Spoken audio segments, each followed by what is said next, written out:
Бұл видеода біз PartnerSpay қосымшасында тіркелу және HSF порталында орындалған жұмыстар актілеріне қосымша арқылы қол қоюды көрсетеміз.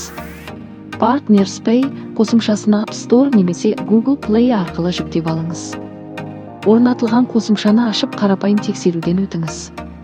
Телефон нөмірін енгізіңіз, ұсыныс шарттармен келісіңіз, верификациядан өту батырмасын басыңыз. WhatsApp немесе SMS арқылы келген кодты енгізіңіз. Кіру үшін пин-код ойлап табыңыз немесе биометриялық кіруді таңдаңыз. Одан кейін PartnerSpay таңдаңыз. Содан кейін eGov Mobile арқылы шартқа қол қою қажет. Құжаттармен жұмыс істеу үшін сізге құрылғыңызда сақталған ECF және HSF порталында тіркелу қажет.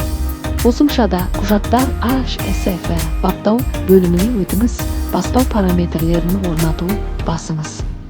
Құрылғыңыздан сақталған ECF-ны таңдаңыз.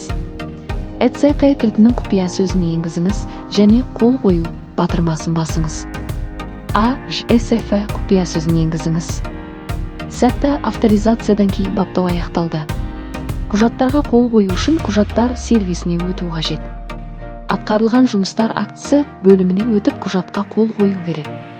Назар аударыңыз, платформадан құжаттар ай сайын 15-іне дейін келіп түседі.